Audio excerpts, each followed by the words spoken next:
Hello दोस्तों, मेरा नाम है हर्ष माहेश्वरी एंड आज मैंने दिया है S B I P O prelims का 9th मॉक टेस्ट एंड ये गाइडली का मॉक है। एंड आज का मॉक में मेरा स्कोर रहा है 54.75 एंड इसकी कट ऑफ गई 59। कट ऑफ से मेरे कम आए हैं और परसेंटाइल आई है 84 परसेंटाइल। और ऐसे ही मैं अपने मॉक एनालिसिस की वीडियो अपने वाई टी चैनल पर डालता हूँ, तो आप चाहे तो चैनल को सब्सक्राइब कर सकते हैं एंड वीडियो को लाइक कर सकते हैं।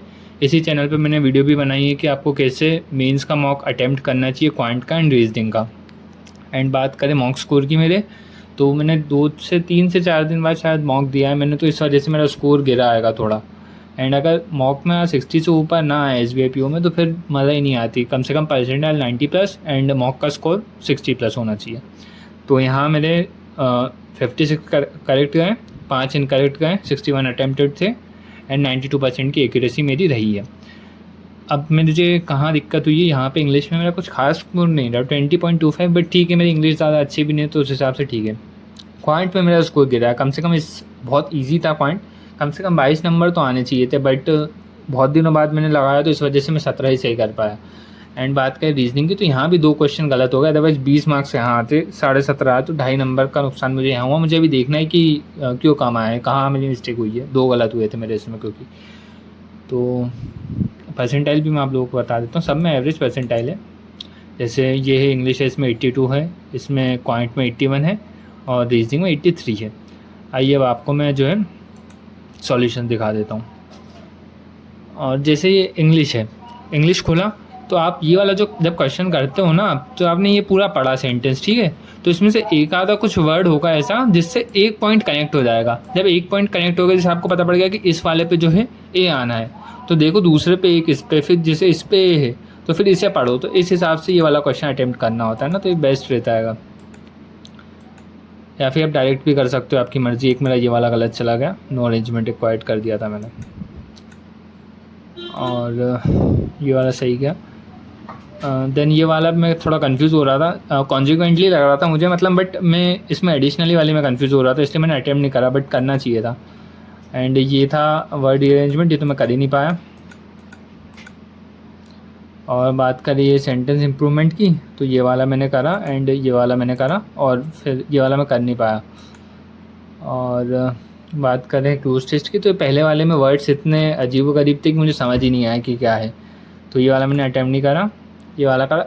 दोस्तों आप लोग एक्यूरेसी ज़रूर बना के रखने की कोशिश करा करो। जैसे आपने देखा कि मेरे इसमें सिर्फ 3 गलत है इंग्लिश में, आई थिंक ना 3 ही गलत थे, या फिर शायद 4 या 5, 1 मिनट देख लेता हूँ मैं। इंग्लिश में 3 गलत है, तो सिर्फ ज़्यादा गलत नहीं होंगे, तो इसलिए आप जो है कम से कम कोशिश करोगे, तुक्के कम मारो और ज़्यादा से ज़्यादा एक्यूरेसी इसमें रखो। और ये सब फटाफट से मैंने क्लोज इसके लगाए। उसके बाद ये था एक सेंटेंस की अरेंजमेंट, इसमें इशू ये थी कि एक सेंटेंस इसमें एक्स्ट्रा था, तो इस वजह से इशू हो रहा था थोड़ा सा, तो समय लग रहा था।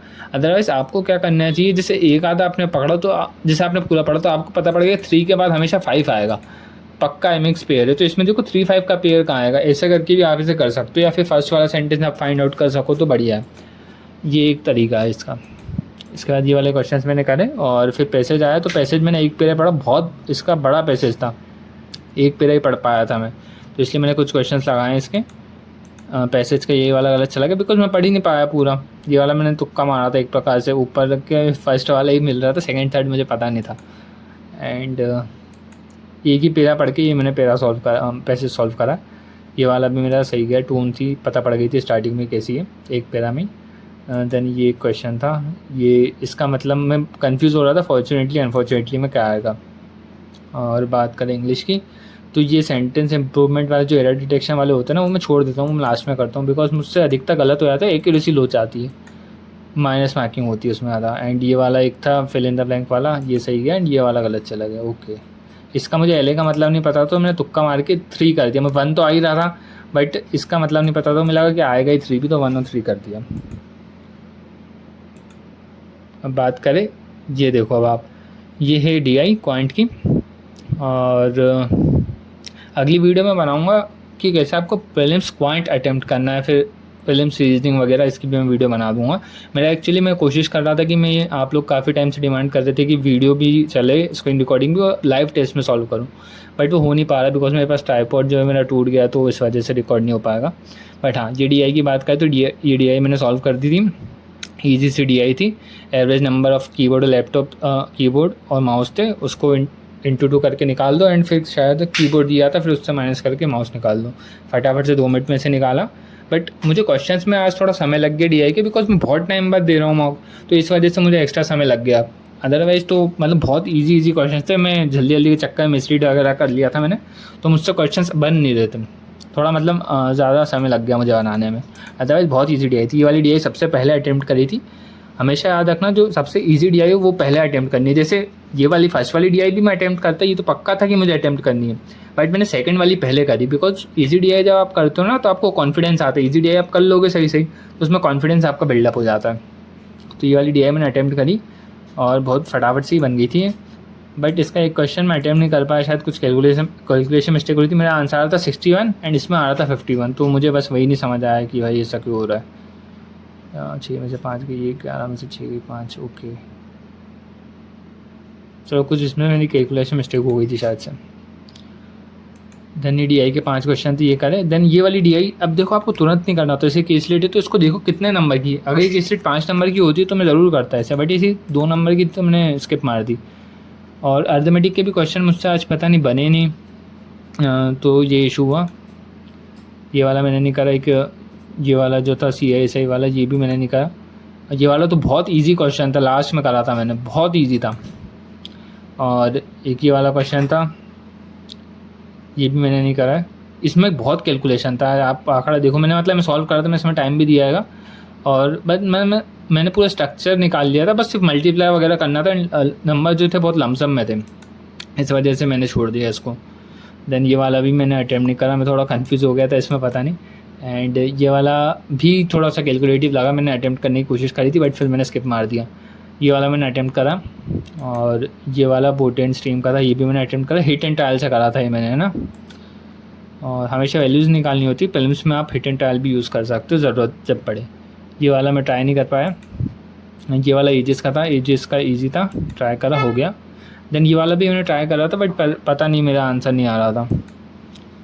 और उसके बाद ये वाला क्वेश्चन था, बहुत ईजी सा था, मैंने ट्राई करा, हो गया मेरा। एंड ये वाला मैंने ट्राई नहीं करा। अब आ जाते हैं हम, अच्छा ओके, क्वाड्रेट ये बचा हुआ है। स्पीड मैथ से, स्पीड मैथ सबसे पहले मैंने करे, तीनों बन गए मेरे फटाफट से। देन 2 जो थे DS के क्वेश्चन थे, तो ये भी मैंने जो है नहीं करे हैं।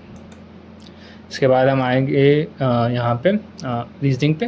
रीजनिंग पे पहले ही जो है ये खुला था कोडिंग डिकोडिंग, तो मैंने पहले इसको चेक करा कि कितने नंबर का है। 3 नंबर का होता है तो मैं बाद में करता, बट मैंने देखा 4 नंबर का, 4 या 5 नंबर का होता है तो फिर मैं तुरंत कर लेता हूँ। तो पहले मैंने ये वाला जो है अटैम्प्ट करा, लगभग मुझे 2 मिनट 3 मिनट लगे इसको बनाने में। देन मैंने फटाफट से सॉल्व कर दिए 4। उसके बाद ये वाला क्वेश्चन पता नहीं है कैसे गलत हो गया, अभी मैं चेक करूँगा। और फिर ये 9 बॉक्सेस थे, ये तो बहुत इजी था, 2.25 मिनट में बन गया था मेरा। फिर क्वेश्चंस के मैंने आंसर्स लगा दिए फटाफट से। और ये नंबर वाला था, ये भी ईजी था। और ये वाला एक क्वेश्चन था, पता नहीं ये कैसे गलत हो गया, ये भी देखना पड़ेगा। थोड़ा सा कैलकुलेटिव था भाई, ये मैंने लास्ट में अटैम्प्ट करा था सबसे। ऐसे जो क्वेश्चंस होते हैं ना वो लास्ट के लिए छोड़ दिया करो, सारे मिसलिनियस के तुरंत नहीं करने होते, बिकॉज लास्ट में 1 आधा मिनट बचा तो 1 मिनट में पजल थोड़ी करोगे, ये आके करना। बट ये वाला जैसे ईजी था तो ये मैंने तुरंत ही कर लिया था। और बात करें इनइक्वालिटी की, तो ये भी आपको तुरंत ही करनी है। ये मैंने सॉल्व करी, ये बड़ी कैलकुलेटिव सी थी यार, जैसे मुझे काफ़ी टाइम लगा। अगर आप देखोगे ना, इसमें 48 सेकंड, इसमें 34 सेकंड, इसमें 1 मिनट मुझे लग गया। ठीक है। इसके बाद ये वाला मैंने बात के लिए छोड़ रखा था, ट्रायंगल था प्लस वेरिएबल और इन और आउट था। तो ये थोड़ा सा यार ऐसे क्वेश्चन ट्रिकी होते तो बात के लिए बचा दिया करूँ। मैं इसकी एक स्ट्रेटेजी भी बताऊंगा आपको कि आपको कैसे प्रीलिम्स रीजनिंग अटैम्प्ट करना है। बहुत प्यारी स्ट्रेटेजी है मेरे पास। अभी मेरा स्कोर इतना अच्छा नहीं आया, बस उस स्ट्रेटेजी से आपका स्कोर ज़रूर अच्छा आ सकता है अगर आपकी रीजनिंग अच्छी हो। तो मेरी अभी प्रीलिम्स की रीजनिंग इतनी अच्छी नहीं है, बिकॉज मैं मेंस के लिए प्रिपेयर कर रहा था, तो प्रीलिम्स के जो मार्क्स मेरे कम होगा, रीजनिंग के तो खास करके, क्वांट के तो ठीक है, रीजनिंग में मेरे मार्क्स गिरा है। एंड फिर ये वाली DI मैंने पजल सॉल्व करी, 3.25 मिनट मुझे लगे इसमें 8 मेंबर इन आउट था रेक्टेंगल में। और फिर एक ही वाली DI थी, लास्ट वाली पजल थी, सॉरी बार बार DI निकल रहा है मेरे मुंह से। इसमें भी वही था मंथ वगैरह प्लस वेरिएबल। तो ये वाली मैं ये वाली मैं नहीं अटैम्प्ट कर पाया बिकॉज टाइम ही नहीं था।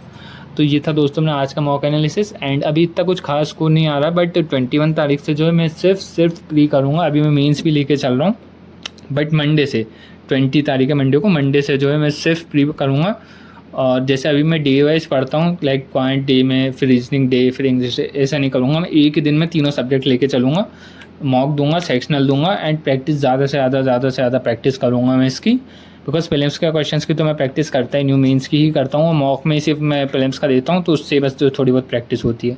बट अभी 2-3 दिन से प्रीलिम्स का मॉक भी नहीं दिया था, तो आप देख ही सकते हो कि मेरा स्कोर जो है वो गिरा आएगा। या ईजिली जो है आराम से 60+ हो सकता था। एंड SBI PO के लिए आपको 60+ चाहिए। और मुझे ऐसा लगता है कि यार गाइडली ने थोड़ा लेवल भी गिरा दिया, तो वो भी इतने आ रहे, अदरवाइज और कम आएंगे अगर थोड़ा अच्छे लेवल का मॉक दूँ तो।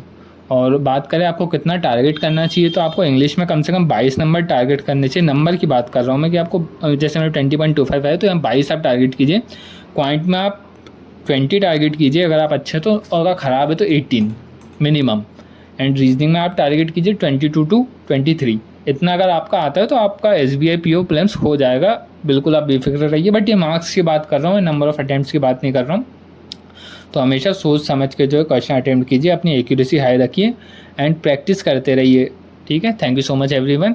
एंड मैं रीजनिंग अटैम्प्ट करने की स्ट्रेटेजी एंड प्रीलिम्स का एंड क्वांट का भी अटैम्प्ट करने की स्ट्रेटेजी मैं इस चैनल पर डाल दूँगा।